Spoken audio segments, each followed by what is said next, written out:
तो नमस्कार साथियों, Chhattisgarh post matric scholarship 2023-24 renewal और न्यू रजिस्ट्रेशन ऑनलाइन कॉलेज छात्रवृत्ति फॉर्म ऑनलाइन घर बैठे बिना किसी गलती कैसे भर सकते हैं। तो चैनल में नए मेहमान हैं तो चैनल को सब्सक्राइब कर दीजिएगा और वीडियो को अंत तक जरूर देखिएगा। एक ही वीडियो में आपको फुल जानकारी मिल जाएगा। तो इस प्रकार से आप साइट में जाएंगे सीजी स्कॉलरशिप, तो इस प्रकार से आपको खुल जाएगा इस पेज को।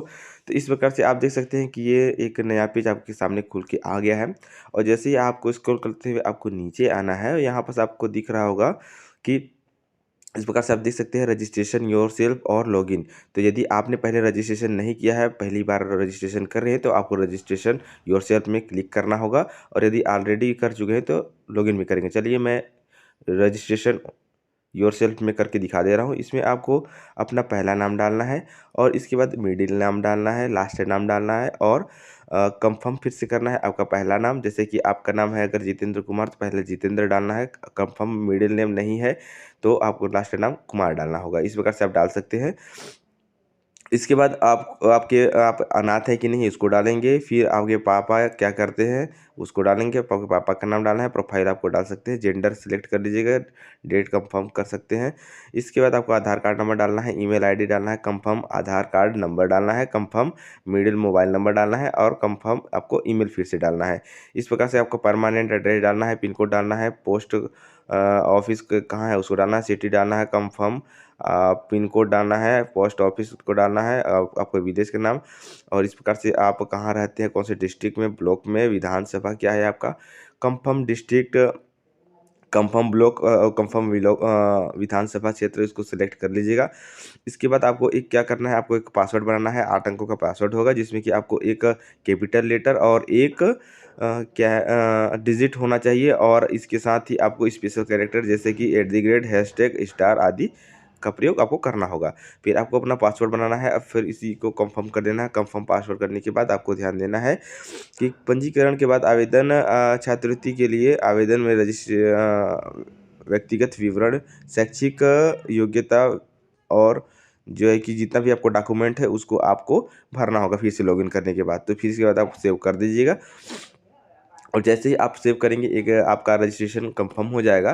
तो इस प्रकार से आप सेव कर दीजिएगा। आपका रजिस्ट्रेशन कंफर्म हो गया। इसके बाद आपको लॉगिन में आना है। और जितने लोग पहले भी भर चुके हैं छात्रवृत्ति उनको भी लॉगिन में आना पड़ेगा, ठीक है। तो आपको जो दूसरे नंबर में लॉगिन दिख रहा है उस पर टच करना है। जैसे ही लॉगिन पे टच करेंगे आपको उधर आपका उपयोगकर्ता का आईडी दर्ज करना होगा और पासवर्ड दर्ज करना होगा जो कि आपके पास है। और यदि आपके पास नहीं है तो नीचे में आपको दिखाई दे रहा है उपयोगकर्ता का आईडी पासवर्ड भूल गए हैं, उसमें आपको क्लिक करना होगा। इसके बाद आपको अपना लॉगिन आईडी पासवर्ड भूल गए हैं तो यदि आप अपना पासवर्ड भूल गए हैं तो ऊपर वो टच कर सकते हैं। और यदि आप वो आईडी और लॉगिन दोनों भूल गए हैं तो नीचे को टच करेंगे। इस प्रकार से आप टच करेंगे तो आपके पास क्या आएगा कि आपको लॉगिन, अगर आपका पासवर्ड भूल गया है तो आपको अपना आईडी केवल डालना है, अब पंजीकृत मोबाइल नंबर डालना है। इसमें एक ओटीपी आएगा, उसको ओटीपी को भरने के बाद फिर आप उसमें आपको मिल जाएगा पासवर्ड। फिर इस प्रकार से यदि आपको सभी कुछ मिल जाएगा फिर आपको क्या करना है, आपको अपना लॉगिन आईडी डालना है और पासवर्ड डालना है। तो चलिए मैं अपना लॉगिन आईडी और पासवर्ड आप लोग के सामने डाल लेता हूँ। तो फिर इस प्रकार से मैं अपना लॉगिन आईडी और पासवर्ड भर लिया। अब यहाँ पर अपना कैप्चा दर्ज करूँगा जैसे कि आपके स्क्रीन के सामने दिखाई दे रहा होगा।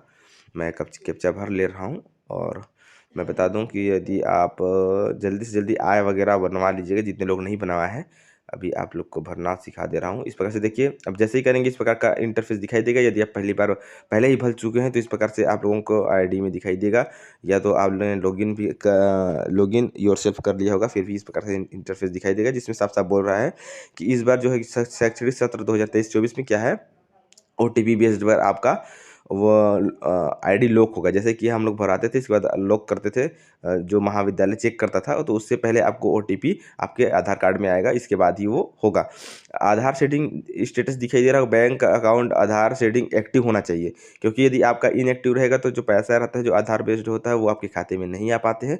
फिर बाद में आप लोगों को परेशानी दिक्कत का सामना करना पड़ता है। इसलिए आप बैंक में जा करके आधार को लिंक करा लीजिएगा अपने अकाउंट से, तो फिर आपके आधार सेटिंग एक्टिव हो जाएगा।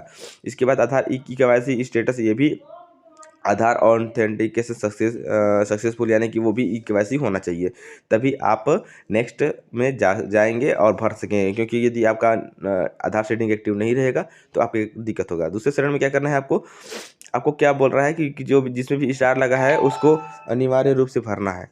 और इस प्रकार से देख सकते हैं कि please fill in form in English only, यानी कि आपको इंग्लिश में भरना है, जहाँ पर हिंदी के लिए बोला होगा केवल हिंदी में वहीं पर भरना है, बाकी सभी जगह इंग्लिश में ही भरना है। यहाँ पर देख सकते हैं कि एडिट प्रोविजनली एंटर्ड, यानी कि आपको पुराना बेसिक डिटेल डालना होगा। क्या आप अनाथ हैं, नहीं है तो नो में। आपके पापा का नाम क्या है, आपकी मम्मी का नाम क्या है, आपका मोबाइल नंबर। यहाँ पर देखिएगा कि आपको मोबाइल नंबर, ध्यान देने योग्य बात ये है कि आपको मोबाइल नंबर वही देना है जो आपके आधार कार्ड में लिंक है, क्योंकि उसी में OTP आएगा। ठीक है, तो यहाँ पर गलती मत कीजिएगा, आपको मोबाइल नंबर सही डालना है। इसके बाद क्या है कि स्टूडेंट ईमेल आईडी, आपको अपना ईमेल आईडी डालना है। और नीचे में देख सकते हैं हिंदी में जानकारी दर्ज करें, इस प्रकार से दिखाई दे रहा है। तो जो भी लिखेंगे उसमें हिंदी में रूपांतरण सहायता के लिए यहाँ पर क्लिक कर सकते हैं, तो हिंदी में हो जाएगा, इंग्लिश में लिखेंगे फिर भी। तो आपका पहला नाम डालना है, मिडिल नेम डालना है और लास्ट नेम डालना है, इस प्रकार से आपको डालना है। और आपके पिता का नाम क्या है उसको डालना है, माता का नाम क्या है उसको डालना है, बेसिक डिटेल डालना है। आपके गार्जियन यानी कि माता पिता किसी का नाम भी डाल सकते हैं। फिर अपनी मम्मी का नाम डालना है, जो आपके गार्जियन उसको भी डाल सकते हैं।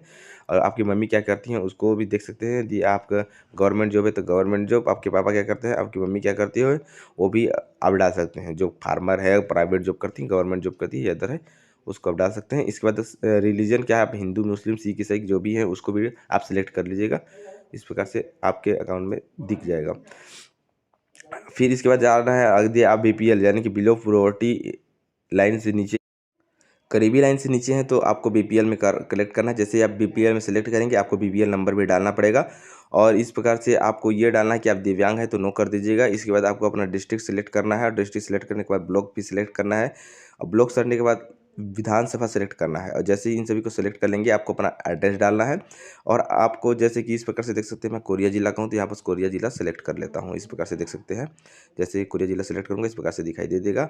और आपको इसके बाद ब्लॉक बैकुंठपुर है तो ब्लॉक बैकुंठपुर सेलेक्ट कर ले रहा हूँ। इसी प्रकार से आप विधानसभा वगैरह जो कुछ भी है आप देख के, जैसे बैकुंठपुर भी इसमें दिखाई दे रहा है बीच में, इस प्रकार से आप भी सिलेक्ट कर सकते हैं। जो भी आपको दिखाई देगा आपका विधानसभा क्षेत्र जो भी कुछ होगा उसको आप लोग सेलेक्ट कर लीजिएगा। और इसके बाद आपको अपना एड्रेस डालना है और पिन कोड डालना है। और आपको अपलोड स्टूडेंट फ़ोटो, यानी कि आपको अपना फ़ोटो भी सिलेक्ट करना है। चूज़ फाइल में जाएंगे, उसको जैसे ही क्लिक करेंगे तो आपके गैलरी में या मोबाइल में जो भी फ़ोटो है उसको आप कर सकते हैं, अपलोड कर सकेंगे। तो इस प्रकार से आपको अपना अपलोड करना है। इसके बाद आपको अपना रोल नंबर डालना है, 10वीं का रोल नंबर ना, 10वीं का रोल नंबर डालना है। और कंफर्म रोल नंबर करना है, यानी कि रोल नंबर को फिर से डालना है।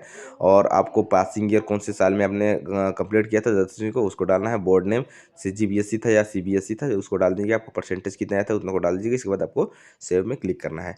ध्यान देने योग्य बात यह है कि आप लोग इसको सही सही फिल कीजिएगा। इसके बाद आपको सेव में क्लिक करना है। इसके बाद चलिए तीसरे में चलते हैं। तीसरे चरण में क्या करना है आपको, तो तीसरे चरण में आपको करना है कि वो तो आप जानते हैं जिसमें स्टार लगा उसको भरना अनिवार्य है। Please fill all information in English only, यानी कि इंग्लिश में ही भरना है। You can not change institute section, यानी कि आप चेंज नहीं कर पाएंगे। इसलिए यदि आपका सेलेक्शन अगर नहीं दिखाई दे रहा है तो आप अपने इंस्टीट्यूट में पहले संपर्क कर लीजिएगा। सबसे महत्वपूर्ण बात यह है कि आपको क्या है कि कहाँ के, छत्तीसगढ़ के निवासी हैं या अलग जिला में पढ़ाई करें, इसको आपको डालना अनिवार्य है। यदि आप इसको नहीं डालेंगे तो गलती हो सकता है, इसलिए आपको इसमें दिया गया है इंफॉर्मेशन, यानी कि this section is not editable on saved, यानी कि सेव करने के बाद नहीं होगा।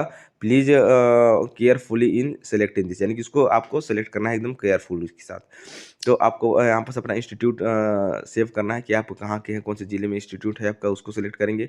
फिर दूसरे में सेलेक्ट इंस्टीट्यूट, यानी कि आपके इंस्टीट्यूट का नाम क्या है, इसमें शो हो रहा है कि नहीं उसको देखेंगे। ये शो नहीं हो रहा है तो आप इंस्टीट्यूट में संपर्क करेंगे। सेलेक्ट इंस्टीट्यूट ID आपको डालना है। यहाँ पर आपका एडमिशन डेट कब किया था उसको डालना है। आपको नामांकन नंबर, इनरोलमेंट नंबर डालना है, यानी कि आपने आपका जो नामांकन नंबर है वो कब हुआ था, नामांकन हुआ था उसका डेट डालना है। इस प्रकार से आपको डेट डालना है। इसके बाद क्या करना है, करंट कोर्स इस डिटेल डालना है, यानी कि आप अभी क्या कर रहे हैं उसके बारे में जानकारी प्राप्त करिए। यदि आपको संस्था आपको अपना पाठ्यक्रम दर्शित नहीं हो रहा है तो इस संबंध में तत्काल संस्था से संपर्क करेंगे, इसमें दिया गया है ना। तो इस प्रकार से आपको भरना है। नीचे देखना है कि सेलेक्ट एडमिशन टाइप, यानी कि मेरिट बेस में हुआ है या मैनेजमेंट कोटा से हुआ है, तो आपको मेरिट बेस में ही डालना है। मदर यानी कि मोड ऑफ स्टडी, यानी कि रेगुलर मोड में किया है या प्राइवेट, तो आपको रेगुलर कराएंगे तभी आपको मिलेगा छात्रवृत्ति। सेलेक्ट कोर्स बीएड, तो मैं बीएड कर रहा हूँ तो बीएड कर देंगे। आप एमएससी कर रहे हैं तो एमएससी, बीएससी जो भी कर रहे हैं वो डाल सकते हैं। इसके बाद क्या है, ब्रांच क्या है आपको, यानी कि जैसे कि अगर आप बीएड कर रहे हैं तो एजुकेशन 2 वर्षीय होगा, अगर बीएससी कर रहे हैं तो 3 वर्षीय डिग्री होगा, अगर एमएससी कर रहे हैं तो 2 वर्षीय डिग्री होगा। इस प्रकार से आपको सेलेक्ट कर लीजिएगा। आपको कोड डालना है उसका, सेलेक्ट कोर्स ईयर, यानी कि कौन से साल में कर रहे हैं, सेकेंड ईयर में, फर्स्ट ईयर, उसको भी डाल सकते हैं, या 3 वर्षीय पाठ्यक्रम है उसको भी डाल सकते हैं। और इसके साथ ही आपको देना है कि क्या आप हॉस्टलर हैं या नहीं है, यानी कि हॉस्टलर हैं तो हॉस्टलर में सेलेक्ट करेंगे, नहीं है तो मत कीजिएगा। फिर लेटरल एंट्री, यानी कि आपका एडमिशन सही समय में हुआ है या नहीं, लेट में हुआ है तो आप डालिएगा सही समय में हुआ है, ठीक है। तो यहाँ पास कोर्स ईयर, यानी कि आप कौन से साल में है, अगर सेकेंड ईयर में है तो पहले फर्स्ट ईयर का आपको परसेंटेज वगैरह सब कुछ फिल करना है। इसके बाद दिया है गया है सेलेक्ट प्रीवियस कंप्लीट कोर्स, यानी कि टाइप, यानी कि आपने जो पहला ईयर में क्या कौन सा कोर्स किया था। अगर प्रोफेशनल कोर्स है तो प्रोफेशनल, अगर नॉन प्रोफेशनल है तो नॉन प्रोफेशनल। एमएससी बीएससी जो भी किए हैं उसको डाल दीजिएगा, आपका सब्जेक्ट क्या था उसको डाल दीजिएगा। यदि आप केमिस्ट्री से किए हैं तो केमिस्ट्री से, मैथ से किए हैं तो मैथ से, पीजी वगैरह किए हैं तो वहाँ से, या बीएड कर रहे हैं तो आपको प्रीवियस ईयर का देना पड़ेगा। और पासिंग ईयर क्या है, कौन से साल में पास किए तो उसको डालना पड़ेगा। परसेंटेज क्या है उसको डालना पड़ेगा। और प्रीवियस कंप्लीट कोर्स, यानी कि इंस्टीट्यूट का नाम डालना है कि आपने कौन से महाविद्यालय से प्राप्त किया था वो डिग्री। इसके बाद क्या करना है आपको, अपलोड प्रीवियस या लास्ट एग्जाम मार्कशीट आपको अपलोड कर देना है। इसके बाद आपको चौथे चरण में पहुंच जाएंगे। अब जैसे ही आप चौथे चरण में आते हैं, यहाँ बस दिखाई दे रहा होगा कि बैंक से रिलेटेड ये वाला सेक्शन होने वाला है। तो अपलोड स्कैन्ड कॉपी और your bank passbook front page where account no number IFSC code clear, यानी कि वो ऐसा स्कैन करना है जिसमें कि आपको का आईएफएससी कोड और बैंक अकाउंट नंबर दिखाई दे रहा होगा। और इसके साथ ये भी हो कि यदि आपका अगर आपने जो अकाउंट नंबर या जो है कि वो गलत है, तो आप अगर नया नया अकाउंट नंबर ऐड करना चाहते हैं तो आपको नया नया डॉक्यूमेंट अपलोड करना होगा स्कैन कर करके, जो कि उसमें क्लियर हो आईएफएससी कोड और बैंक अकाउंट नंबर दिखना चाहिए। और इसके साथ ही आधार सेटिंग एक्टिव होना चाहिए, ऐसे आपको अकाउंट नंबर देना है। और यदि आप चेक करना चाहते हो तो यहाँ पर जो रेसिडेंट यूडीआईडी गवर्नमेंट ये दिखाई दे रहा है, यहाँ पर इसमें दिखाई देता है कि बैंक अकाउंट सेटिंग है कि नहीं है, तो इसमें आप चेक कर सकते हैं। फिर आपको अपना आईएफएससी कोड डालना है, बैंक नाम डालना है। स्टेट बैंक ऑफ इंडिया है तो स्टेट बैंक ऑफ इंडिया, और जितने भी ग्रामीण बैंक है उनका वो जैसे कि आईएफएससी कोड वो ख़राब हो गया है, ठीक है, तो आप बैंक में जा कर के जो आईएफएससी कोड नया है उसको डाल दीजिएगा। यहाँ पर में शो कर रहा है। तो यदि आप स्टेट बैंक का है तो आपको आईएफएससी कोड डालना है, बैंक का नाम स्टेट बैंक ऑफ इंडिया डालना है, बैंक का नाम, ब्रांच कहाँ है, जहाँ ब्रांच रहेगा उसका नाम डाल दीजिएगा, एड्रेस डाल दीजिएगा कि बैंक कहाँ है, और अकाउंट नंबर डालना है, और फिर से अकाउंट कंफर्म अकाउंट नंबर करना है। इसके बाद चूज़ फाइल को सिलेक्ट करेंगे और आप उसको अपलोड करेंगे, जो आपका डॉक्यूमेंट है उसको आप लोग अपलोड कर दीजिएगा। तो फिर इस प्रकार से वो सेव हो जाएगा। इसके बाद राइट में क्लिक कर दीजिएगा कि मैं सत्यापित करता हूँ कि बैंक अकाउंट नंबर सही है, और जो भी गलती होगा उसकी जिम्मेदार मैं हूँ। इसके बाद फिर आपको 5वां स्टेप में जाना है सेव करने के बाद। जैसे ही सेव करेंगे आपको 5वां स्टेप इस प्रकार से खुल जाएगा, कास्ट सर्टिफिकेट, यानी कि आपको जाति प्रमाण पत्र डालना है। और क्या ऑनलाइन प्राप्त किए थे कि नहीं, अगर किए थे तो यस में क्लिक कीजिएगा। Certificate generated from E district site से ही मिलता है तो उसको भी सिलेक्ट कर दीजिएगा। इसके बाद क्या है, आपको अपना आवेदन नंबर डालना है कास्ट सर्टिफिकेट का। यदि पहले आप भर चुके हैं छात्रवृत्ति तो आप में ऑलरेडी वो भरा होगा, यहाँ पर दिखाई दे रहा होगा caste certificate is already uploaded in earlier academic year, ठीक है। तो उसमें कोई प्रॉब्लम वाली बात नहीं, जो नए भर रहे हैं उसको अपलोड करना पड़ेगा। या इसके बाद क्या है, डोमिसिल, यानी कि आपका निवास वो भी ऑलरेडी भरा होगा, यानी कि अगर पहले बार भर चुके हैं पहले ही तो आपके में शो होगा।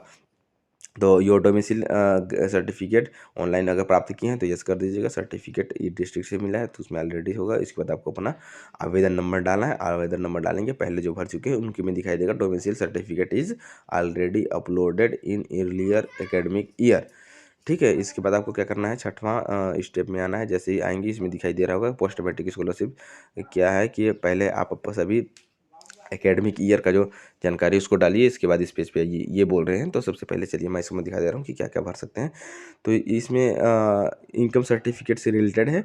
तो यहाँ पर आपको क्या है, एनुअल इनकम कितना है, जो कि आपका आय जो प्रमाण पत्र बना हो उसमें से देख के डाल दीजिएगा। कंफर्म आय डाल दीजिएगा। इसके बाद क्या, वो भी तो ऑनलाइन ही बना होगा तो ऑनलाइन में एस कर दीजिएगा। इसके बाद आपको अपना आवेदन नंबर डालना है और जैसे ही आप अपना आवेदन नंबर डालेंगे इस प्रकार से यहाँ पर सेव का एक ऑप्शन आ जाएगा।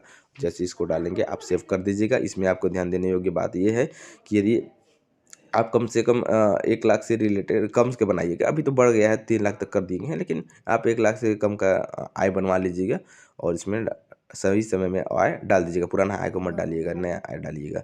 इसके बाद अब 7वें सेशन में क्या होगा, सबसे महत्वपूर्ण ये वाला टॉपिक है, ये है कि यहाँ पर आपको स्टूडेंट आईडी यहाँ पर दिखाई देगा। हमने अभी आपको डेमो करके बताया है, तो इस प्रकार से यहाँ पर शो नहीं हो रहा है, लेकिन आपको क्या करना है, यहाँ पर आपको student ID academic year show होगा।